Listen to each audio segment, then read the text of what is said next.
Well, welcome back, everyone. It's been a while. I've been really slacking on making some YouTube videos. It's just... there's been a lot of things going on. I have no particular plan or anything for this or direction that I want to take this video. I've had a lot of people actually call me and are like, "Are you still alive?" Yeah, I'm still alive. Honestly, there's a lot that I could talk about. I have thoughts about things every single day. I could tell you about how jacked up the system is when it comes to being a chronic pain patient and having a look into the system that is the SSA and disability.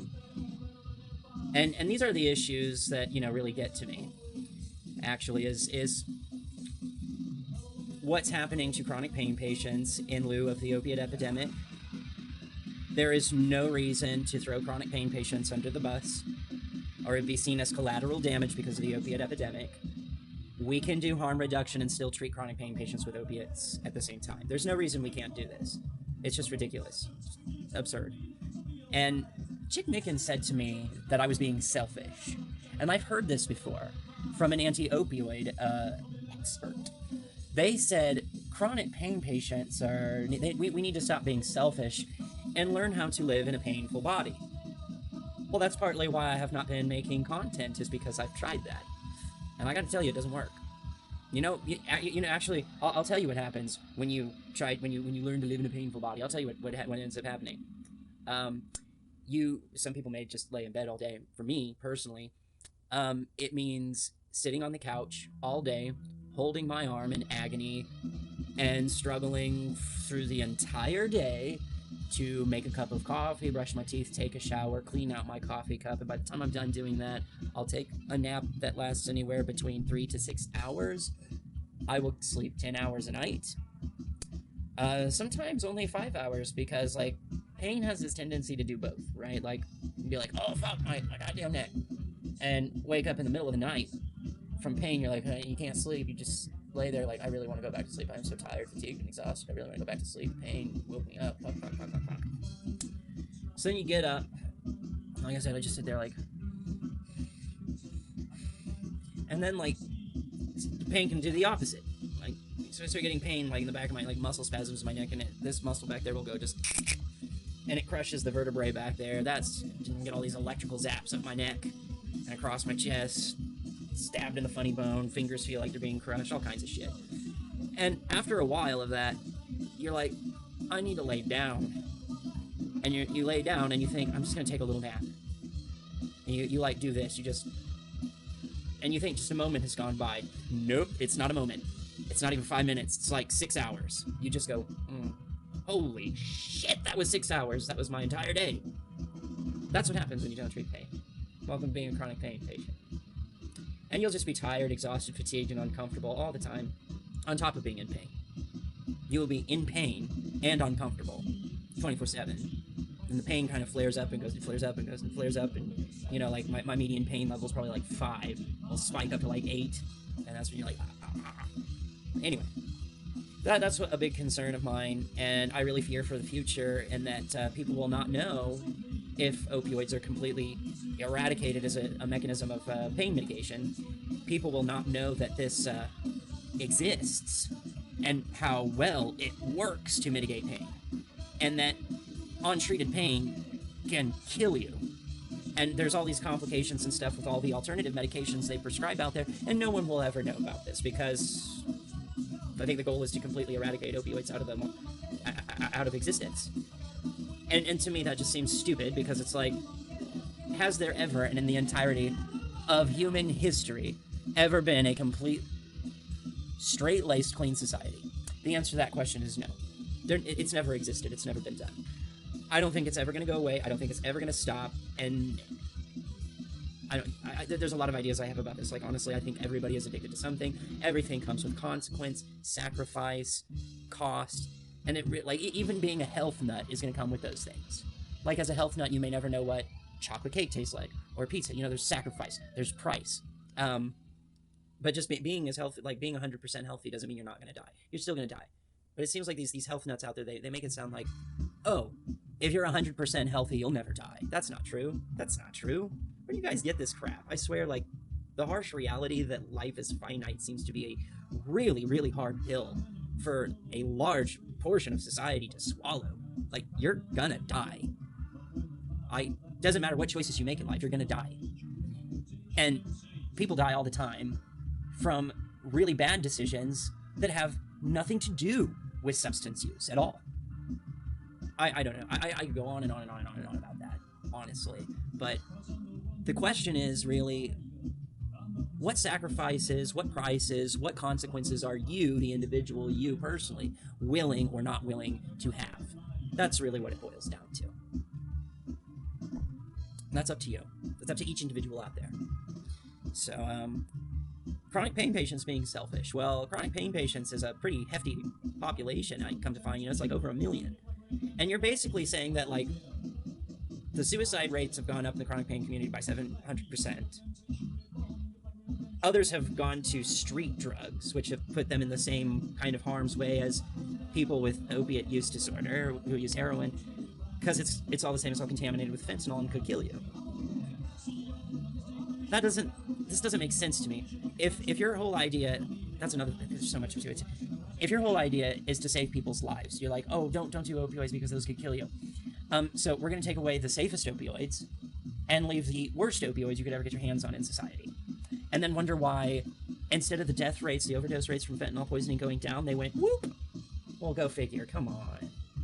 I mean, if somebody's going to use an opioid, I would rather them use one, whether it's for recreational or medicinal purposes, I would rather them use one that is controlled and regulated than one that is not controlled and regulated and could have who knows what in it. And it's not just fentanyl that people step on, heroin or drug, like, sometimes people step on heroin with sleeping pills.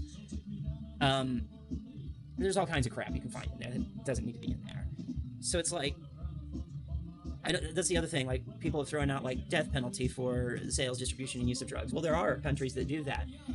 Does it work? No, they still have a drug culture. And that's something that really doesn't make sense. Well, we have to save you because you'll die from an overdose.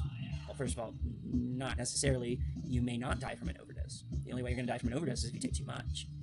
If you don't take too much, you won't. So, okay, so let's follow the logic here. This is so weird. So, we have to save you. We don't want you to die. So in order to save you from dying, we're going to kill you. We're going to put you to death. Sanctioned legally by the state. What? That doesn't make sense. What difference does it make then at that point?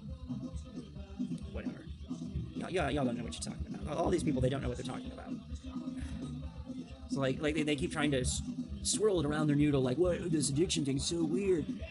What's to understand? I mean, you have stuff out there that makes you feel good, and some people are like, well, this makes me feel good, I'm going to overindulge in it. And some things produce chemical dependencies, meaning if you stop, you withdraw. Some things don't, like gambling addiction. Gambling addiction is not a physical dependency. You don't have physical withdrawals if you stop, but it's fun, and people will overindulge and completely ruin their lives. You have people like me that put a quarter into a slot machine and lose it, and it's like, well, that was stupid, huh? It's like flushing money down the toilet and hoping it comes back up.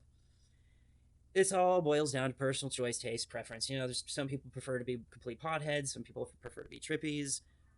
I could go on about this. The logic that society is using to rationalize all this crap is so inconsistent and just stupid, it makes my head hurt. It makes my head hurt. I would think people would have more rational sense than that. Like, I'm Libertarian Socialist. I want more freedoms, probably more so than most would be comfortable with. But I'm prolonging it anyway. So, the chronic pain issue, healthcare type stuff, corporations getting more and more power, squelching the average citizen. ISPs are at the Senate, the House right now, pushing with their lobbyists so that they can throttle our internet, which they already do. There's lawsuits, open lawsuits against ISPs for throttling internet. No, apparently Congress doesn't care. They want to data cap our internet. They want to charge per device. hooked up to the internet. They also want to charge extra for streaming services. So you have to, in addition to paying for your streaming subscription, you'll also have to pay your ISP extra money to stream that, along with having a data cap on your internet of only 1 terabyte a month. They're petitioning the government right now to do this because net neutrality is gone. And Biden is struggling really, really hard to put net neutrality back in place. Because with net neutrality, the FCC treated the internet like it was a phone call. Now, with the absence of net neutrality, well, pretty much, if somebody calls me on Facebook Messenger, understand this. Nothing in that call is private. The police do not even need a warrant to grab information. This is technically not a phone call. Think about that. Another issue I have, too, is that for some reason, we've given legal permission. I love this. We say we don't want to be like China. We don't want to be like North Korea. We don't want to be like Russia. We don't want to be like Mexico. But we do things, this is more about North Korea and China. We do things that make us ever more like those countries. Like, why did we deregulate, free market capitalism, deregulate? We did that to a point where local law enforcement agencies, they can't do this legally, but they can go to a private company that has AI algorithm technology that grabs pieces of data from your social media and what you do online, builds a character profile about you, and can predict if you're going to commit a crime or not. So the local law enforcement agencies, they can't use this technology personally. But you know what they can do? They can buy that information from the private companies. And they're already using this. And they're stationing themselves where a supposed crime is going to be committed. This spits. And I don't care if you're on the left or if you're on the right. You should not be okay with this. Talk about a police surveillance state. It spits in the very face of justice, due process, innocence until proven guilty, unlawful search and seizure, privacy. I mean, anyone out there who says, I defend the Constitution and then supports that, no, you don't. You don't have the right to say you support the Constitution if you support that. Because that takes the Constitution, the part that protects our rights, and you're just taking, you're wiping your ass with it. I don't know about Constitution, but as an anti-authoritarian, I have a bit of a problem with that. Personally, that's another thing I love. The left is all on board. A lot of the left is all on board with this anti-opiate gimmick. And, you know, another thing, and I agree with this part, is that our prisons are full of, we're the biggest jailer in the world. Our prisons are full. Yeah, you know why? Most of the reason why that is, why we are the biggest jailer, is because the majority of people in prison and jail are in there on drug crimes. Apparently, I don't know if this is true, but apparently we're the only country that has a dedicated law enforcement agency specifically for drug crimes, being the DEA. We're the only country with that, apparently. I didn't know that. I don't know if that's true or not. I haven't looked it up, but I saw a doctor that was talking about this. He said, he's pointed this out. This is why sometimes doctors from other countries don't like to practice here, is because they're not used to having a law enforcement agency looming over their shoulder. Well, now it's not just the DEA, it's the CDC and the DOJ that's also looming over their shoulder. But anyway, yeah, law enforcement agencies can buy AI algorithm-generated data about personal profiles on you to predict crimes, and then they'll station their cars where they predict the crime to occur and arrest people. This is already happening in the United States. But hey, we don't want to be like China, but we're going to do things that are exactly like China. That's like really only one step away from what China's doing. It's like an inch away from that police surveillance state. We've already got the cameras installed. We just need to do the facial recognition, social credit, facial identity crap, and we're there. The technology exists. Are we okay with this? I don't know, man. So that's a big concern of mine. Another concern of mine is the amount of people in society that don't feel good. And I really truly think that this supposed opiate epidemic would appear like we say, 100,000 people die a year from fentanyl poisoning because of the opiate epidemic. Well, it's not just heroin that's contaminated with fentanyl. Apparently, we found weed and cocaine contaminated with it. Supposedly, apparently. We still don't know where the fentanyl's coming from, by the way. Some people's... I was on a phone call with my congresswoman. And... Hold on just a second.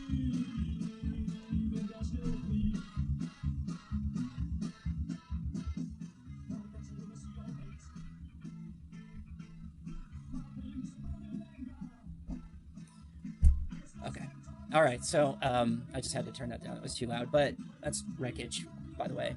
Great goth band. So I did call with my congresswoman, but somebody called in talking about like, oh, we should have, you know, voted for the bill to build the wall and stop all the drug cartel coming in, blah blah blah blah blah blah. The problem is we don't know where the fentanyl is coming from. It's not coming from the drug cartel. We've already addressed that. They're not the ones putting it in. They don't know who it is. After we figured out that it wasn't the drug cartel south of the border, they did an investigation over in China, and they only found 20 people that had ever sold like small, tiny amounts of fentanyl to American citizens. Now in China, that is a death penalty. And Andrew Kolodny, who spearheads a lot of the prop position for responsible opiate prescribing and all these anti-opioid campaigns, who wrote the 2016 guidelines. I want to go over Andrew Kolodny's report. I want to make a video about that because it's full of racism. Seriously, like massive amounts of racism. It's crazy. It's crazy that was a legit used as a study to create legislation. But anyway, so Andrew Kolodny went over there and worked with him, and he was so proud of himself. And it's like, those 20 people were put to death. But they did it because an American reached out to them over black market, like weird social media apps, and asked them for it and had it shipped over here. But what we're starting to wonder, and it makes sense because some of this fentanyl, some of it's blue, some of it's pink. It could very well be possible, being that fentanyl is completely man-made, that this stuff is being made right here at home. This is not an issue they have other places. There's not a fentanyl poisoning crisis in their street supply in every country. It's the United States and the edge of Canada along our border that's having this issue. Well, that's strange. It's even stranger that there's different colors. That tells me that there's probably some labs, some homemade labs sitting around. And so they're actually starting to suspect that what's happening is it's the drug dealers in America that are putting the fentanyl in the drugs because it's cheap and ensures return customer because of addiction. Like, there have been like some of these marijuana contaminated reports is that like if you buy marijuana off the street, not from and this is why legalization and ending the war on drugs is important, is because if you go and you buy your marijuana from a dispensary, that is controlled and regulated, and it's guaranteed that it's not going to be contaminated with fentanyl. If you buy street marijuana, well, they may have like a little bottle of fentanyl with the water and then just spray some nugs with it. And it's been reported that like there's this woman that found herself getting like withdrawal symptoms from weed, and she was like, "Why am I getting withdrawal symptoms from weed? This is so weird. Like, I have to have weed, otherwise I'm having physical withdrawals." Turns out she popped positive for fentanyl, and came to find out the street weed she was buying was contaminated with fentanyl. If you buy your weed from a dispensary, you're safe. But if you buy street weed, there's a possibility it could be contaminated with fentanyl. So it's starting to be speculated that, well, the fentanyl issue could be coming right here at home. I'm telling you. So anyway, they during this call with the congresswoman, I mean, like, I wanted to chime in to say I don't know if there's an increase in heroin use these days or not. But if there is, I don't think it's being caused by pain meds. I don't think pain meds have anything to do with it at all. You know what I think it is? I mean, you start, like, you want to know what nobody, like, the quiet part out loud in drug use is like, why do people use drugs? Well, because they want to feel good. So if the use of heroin is rising, that tells me a lot of people really do not feel good. You have to feel pretty shitty to walk down that road. I keep saying I think it's a societal existential crisis that's driving it. Well, if you start looking at like videos of teachers, not big channels, like little ones, like little personal diaries and stuff, you'll start noticing something, that teachers these days, like particularly middle to high school, they're really concerned because all their students seem to be really, really depressed. And we're not talking about like normal, oh, I'm a teenager, hit puberty, like I'm all emotional and moody, emo kind of thing. We're talking like no motivation, like shut down, depressed. I think this has a lot to, they think it has to do with COVID, they think and the lockdowns, and they think it has to do with social media, ultimately boiling down to also the way that people parent these days, of just shove the kid in front of a TV or give them a touchpad or an iPad or something like that and walk away. The underlying issue, isolation. Being that we are a social creature, and I too myself hate this, like, I'll message you on Facebook, but if you try to call me, I'm not going to answer. That irritates the crap out of me. It's just like, I want to talk to you. If the sum of our interactions is only on social media, to me, that's not like a real friendship. My real friends, they call me on the phone. So, this is a real problem, though. If we're not spending time with friends, family, and loved ones, then yeah, that's going to have a psychological impact on us because we're a social creature.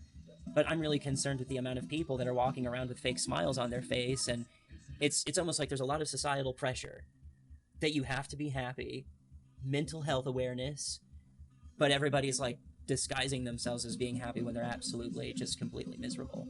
And even though as society we're talking about destigmatizing mental illness and advocating for mental health, one thing that will shut a conversation down really quick is saying, I'm depressed. So, no, we're not getting better at it. We're getting worse. Isolating people is, especially when they're depressed, is really a bad thing. And so the more and more I start, and then I start learning this. Within 15 minutes, like people who watch the news regularly tend to be more depressed. I noticed that some friends of mine that watch the news, they become depressed and angry within 15 minutes of watching news from when they wake up in the morning while they're drinking their coffee. And I think that's a pretty big problem.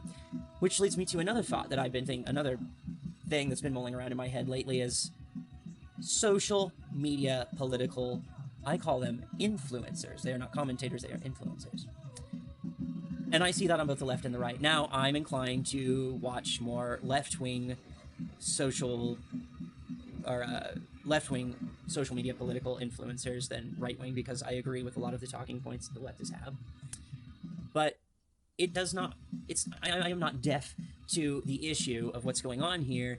These people will sit there and say that they're free, they promote free-thinking individuals and you're smart and everything, blah, blah, blah, blah, blah, blah. But you cannot say that you are promoting free thought when you tell someone, if they deviate ever so slightly from your position,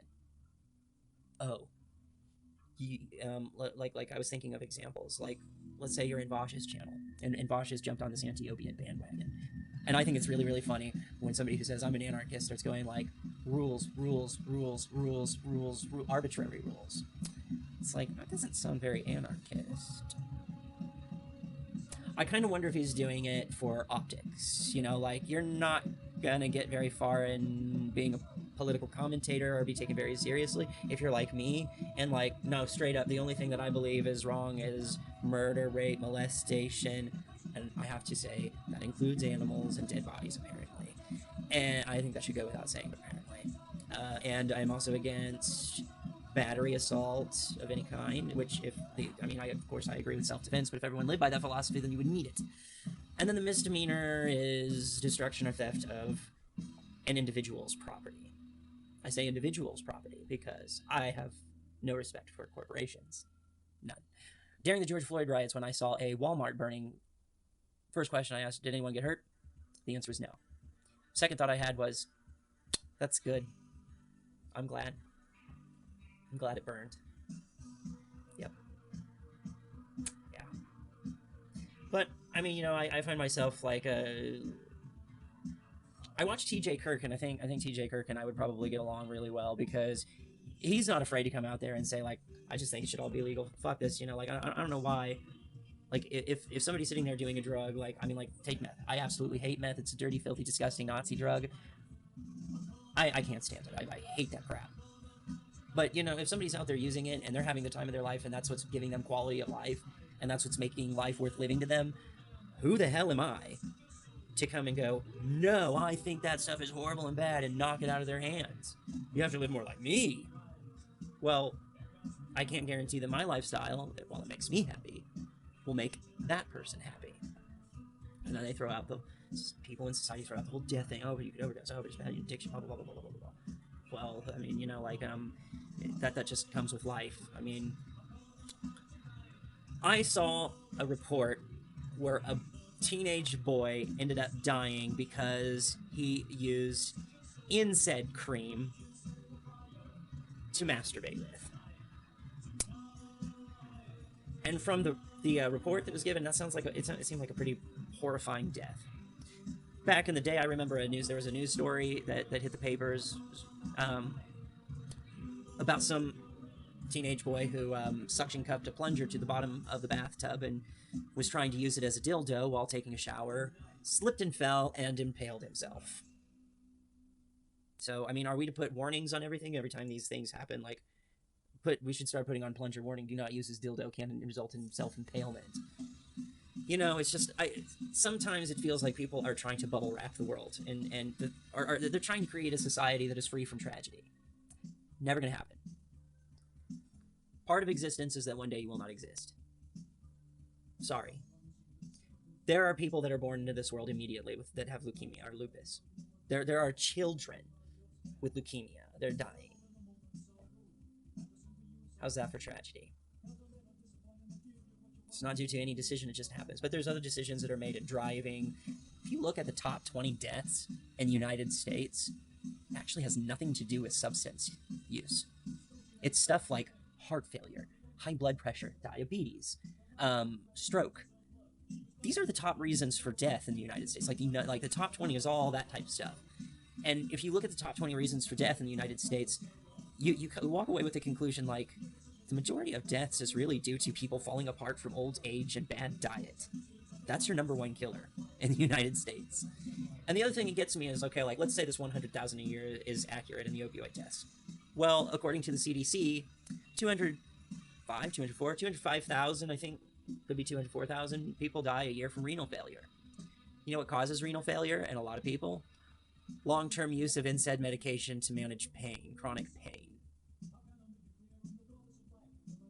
Renal failure is a death sentence. And NSAIDs like meloxicam, ibuprofen, they cause that. They also tear holes in your stomach, cause you to regurgitate stomach acid that can burn your esophagus. And then you get something called esophageal rupture, where it tears a hole in your esophagus.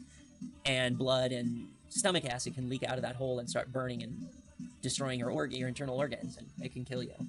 Esophageal rupture is something that can be life-threatening and needs ICU attention. Opioids don't do that, by the way. They do not shut down your kidneys and your liver and damage your stomach. They cause constipation. They cause addiction. If you take too much, you can die, but if you take too much NSAIDs, you could die. Really, honestly, doesn't take very much Tylenol and acetaminophen to that attacks your liver hardcore. But it doesn't take much. Benadryl doesn't take much. No. I did not even realize, this happened to a friend of mine, her mom had to go to the hospital because, get this, she overdosed on water. She drank too much water in one day and she overdosed on water and she had to go to the hospital. I didn't even know that was possible till that happened. I was like, you can overdose on water? Like, you need this stuff to live, to survive. I didn't know you could overdose on it. Table salt. The amount of table salt it takes to overdose on to kill you is surprisingly not very much. It really isn't. Go look it up. It's crazy. So I'm not a fan of just because something has a potential morbidity, that it's automatically bad. Because now we're cherry picking. Automobile accidents kill way more than 100,000 people per year. It's more like 400,000 people a year. You know, like, it doesn't make sense.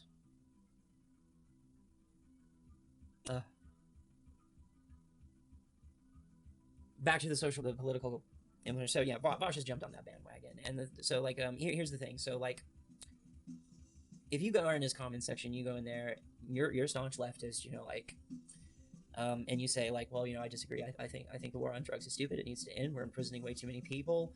It needs to be legalized and controlled and regulated for safe use for the public health and safety purposes.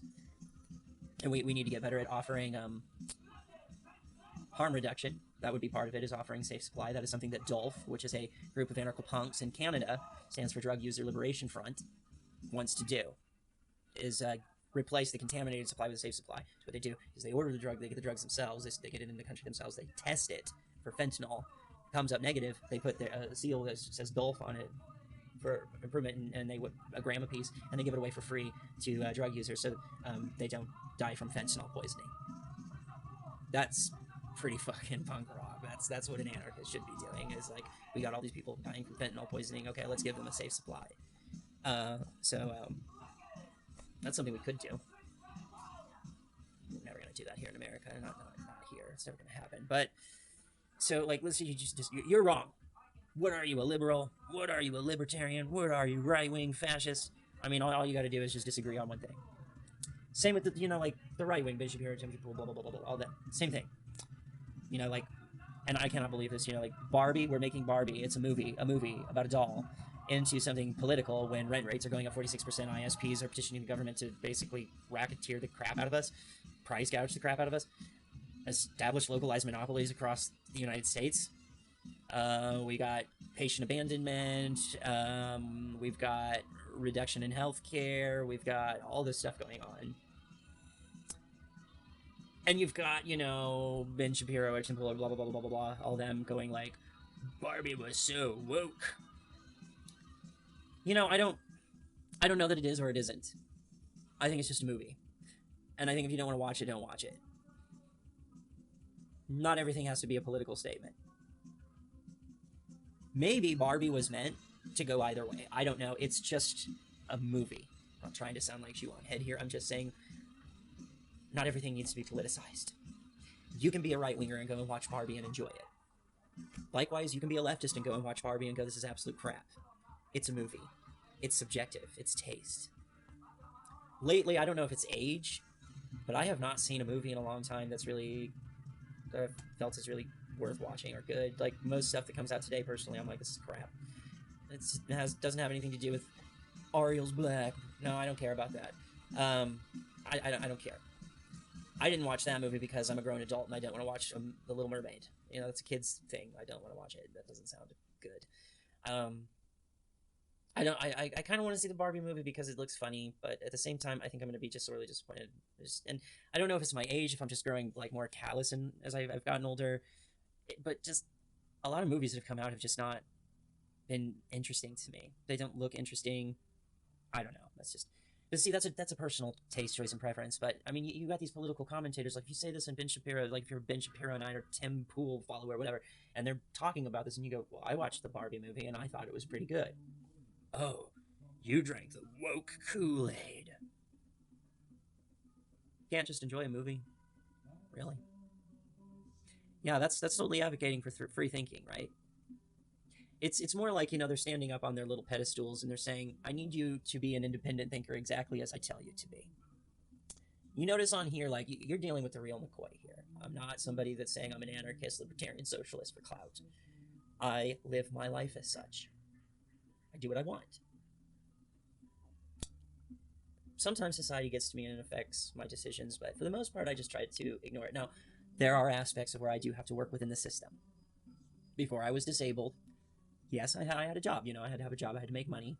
And I would make the money so that I could live the lifestyle that I wanted. So, I mean, you know, like a lot of people would look at the goth attire and stuff and say that that's makeup, that that's dress up. Well, for me, it was the other way around.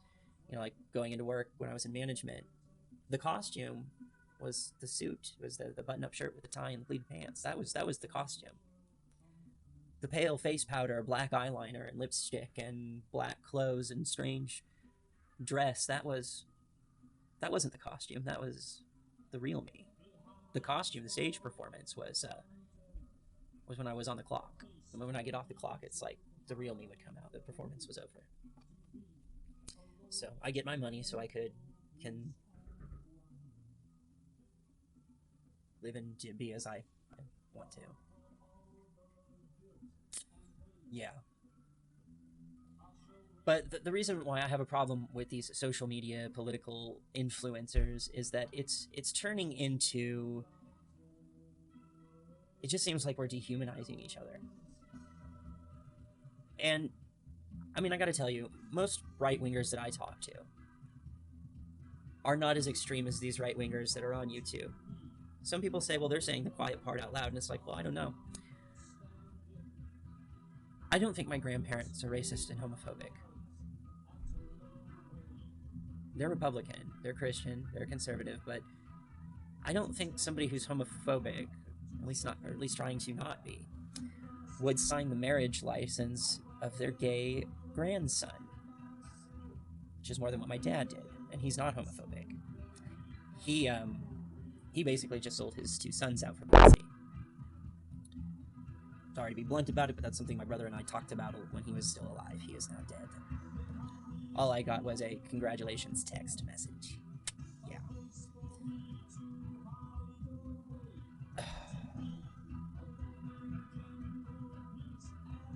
But the other thing is like, so all the political issues that I just talked about, that I just mentioned and brought up, I don't see many of them talking about these things. I hear people talking about the issue over in Israel and Pakistan. Or, did I say Pakistan? Or was it Palestine? Or Russia and Ukraine. And it makes me think like people are just sitting in their houses and freaking out, having panic attacks and worrying about things. And I'm not saying those things over there are not human right violations. They are, but they are. I don't really want to give my 2 cents on, or what I think of the Middle Eastern issue, because politics aside, like let's say you get the politics right and Israel stops being an apartheid state. There's something there that nobody else is touching on. Part of the reason why there's conflict over there has to do with religion. I think a lot of the issues over there would go away if collectively, world over, human beings just decided that, you know what, religion's fake. And I think a lot of that conflict would sort of calm down. But I got to admit, like, I don't look too much into the Middle Eastern conflict. I just don't. Because there are things happening here that have very real negative impacts on my life and others. It's not just me, it's pretty significant too. And we're not really talking about those issues. You know, when rent rates went up by 46% here in the metropolitan city that I live in, it caused 300,000 people to become homeless. Yeah. A suicide rate going up by 700% is nothing to sneeze at. That's pretty significant.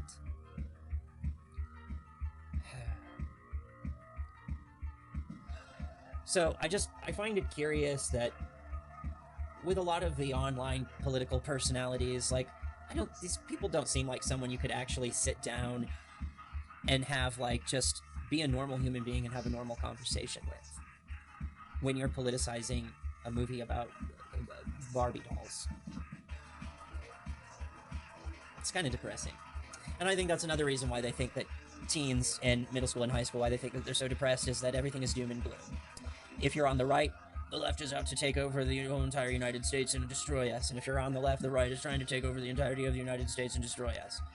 So whether you're on the left aisle or the right aisle, you're being convinced by these social media personalities that the other side wants to completely take over the country and kill the other. You know, like, I think, aren't we still waiting on a civil war? Wasn't that talked about at one point? Well, that hasn't happened yet. Some leftist social media personalities have talked about how, like, oh, you know, they're going to come after the leftist media outlets first. They're going to come after us first. They're going to come after us. We have to get ready to flee the country. Be fear porn. This, that, and the other.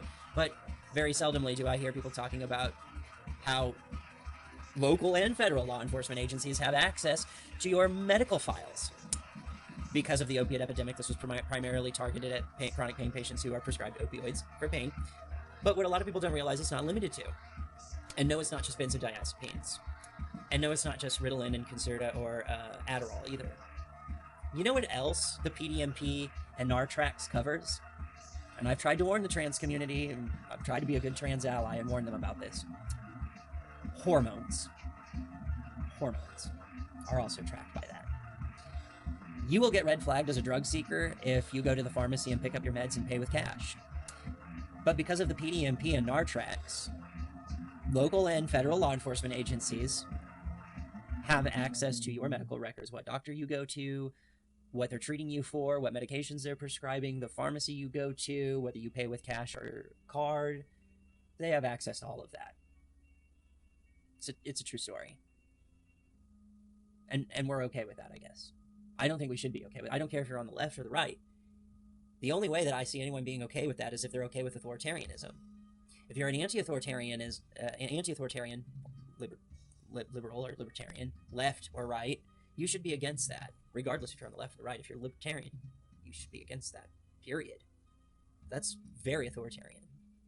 If you're a chronic pain patient and you sign a pain contract, you completely surrender your rights, and you actually, as a chronic pain patient, after signing a pain contract, did you know you have less rights than someone on probation or house arrest.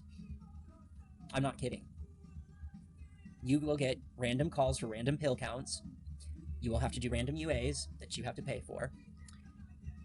Now they have caps that they've got a sensor on them. When they're opened, it sends data to your pain management doctor saying that you've opened it, so they can track when you've opened it too early or too late or too many times. If you leave that chronic pain management doctor, you are not allowed to see another doctor, be it a primary care specialist, orthopedics, whatever. You can't see another care provider for an entire year. And the only way that it is acceptable for you to see another provider within that year is if you've moved 30 miles away from them. And there's more to this. I'm only giving you the highlights. You should look at a pain contract. They're insane. You will get fired by your pain management doctor that you pay thousands of dollars for. It's like $2,000 for one injection. You'll get fired from your pain management doctor if you pee dirty for alcohol, tobacco, or any other illicit substance. And weed is in there too, even states where it's legal, even though they'll sit there and say, oh, you should try marijuana, because like, the DEA is cracking down on us, or the CDC is cracking down on us so hard with the guidelines we can't prescribe anymore. You should try weed, it might help. Or kratom. If you test positive for kratom or weed, even though they recommended it to you, they go, oh, we have to taper you off your pain meds, you can't have them anymore. You have substance use disorder. There was a woman in the doctor-patient forum that was kicked out of her pain management clinic because she had a glass of wine for her birthday. They can also kick you, they can fire you as a patient. I think this is so weird, like, the person you're paying is going to fire you. Yeah. And you won't get access to medication. Good luck finding another doctor, too. They probably won't take you. The moment that they see that you're a chronic pain patient, they won't touch you. The moment they see that you've been on opioids, they won't touch you. This is partly my problem. I can't find it. I've been medically abandoned just simply for being a chronic pain patient. Because the last neurologist I saw, he looked at me and he was like, this really sucks. He's like, you, unfortunately, because your condition is so complex and rare, nobody's going to touch it. He wasn't lying. I've been turned down by multiple pain clinics because I have a particular condition that I have, just simply based on that.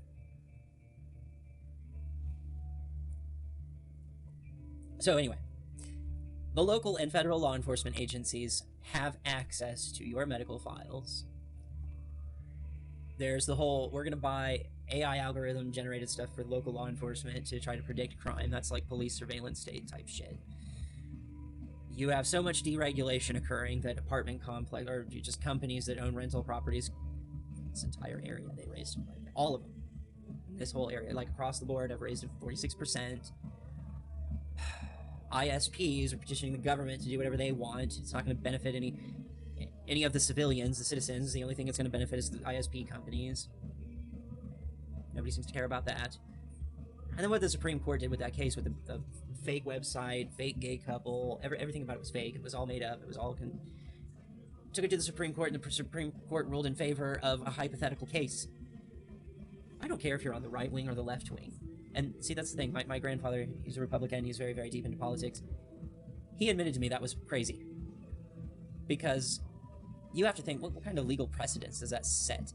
That somebody took a hypothetical case to the Supreme Court and won. That's weird. That's really bizarre.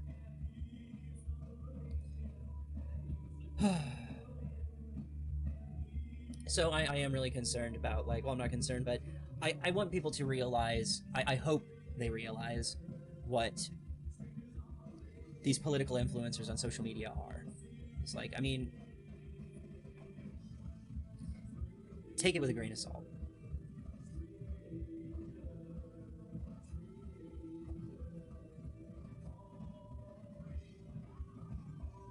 I think that's about it. So all these things that I mentioned, I could do like video essays on every single one of those things. These are things that have been bothering me, things that I want my representative to deal with and do something about and handle. And it just seems like most people don't even want to talk about these issues. Shoot. You know, and instead you've got the right-wing political influencers, got everybody pissed off and riled up about a fictitious kid that doesn't exist, that they say identifies as a cat and wants to poop in a litter box. Even if that were true, even if that existed. Okay, granted, that's weird. I'll give you that. That's weird. Why are we upset about it? Why are people, like, raged? Why? It's weird. But is it something you need to be angry about? I don't think that's something you need to be angry about. Like, I mean, like, okay, let the kid poop in a litter box. Who cares? They'll grow up and stop doing that. I mean, it's... That is not what's going to break our society. You know what's breaking our society? The fact that a studio apartment can cost $1,300. And 59% of the population, the average median wage, is not enough to pay for that. Are we just going to wait till we're all living in tent cities? Like, the right wing talks about how Hades is a shithole country, and you look at these, you know, these people living in, like, houses made out of, like, sheet metal. When I look at a picture of here in the United States of tent cities, I'm not seeing much difference. And the reality is, in Hades, I'd be willing to bet there's a high society where there's buildings and houses, just like we have, like what we think of when we think of the United States here. But see, what you're looking at there is because the divide between the upper class and the lower class had become so big. That's what ends up happening, is you've got the majority of your population living. That's where we're going to head if we don't do something about this. I mean, if everybody who can work is working, but nobody makes a wage that's big enough to afford even a studio apartment, then you're talking about 59%, almost 60% of the population of the United States living in tent cities. We're not concerned about this. Why? Why aren't we talking about it? You can be a right-winger and say, that's messed up. We need to do something about it. It's crazy.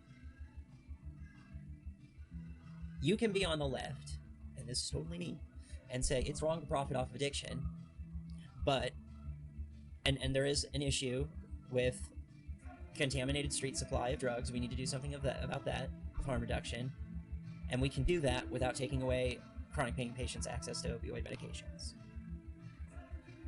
at the same time, and you can be on the left.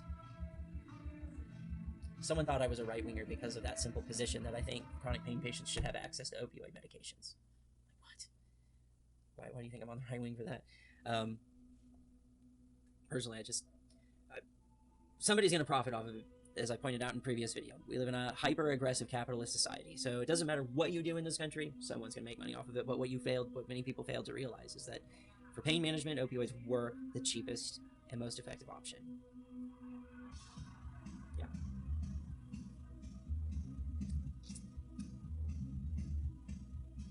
Anyway, this has gone on for an hour now. Gotta cut some things out, probably bleep out some cuss words or something. Maybe I won't care this one time, see what happens. I don't know, my channel got hit really hard. Would like to do a live stream with Cassandra or something, but trying to get the schedule seems to be really difficult. Anyway, like, share, subscribe, let me know what you think and stuff, and with that, out.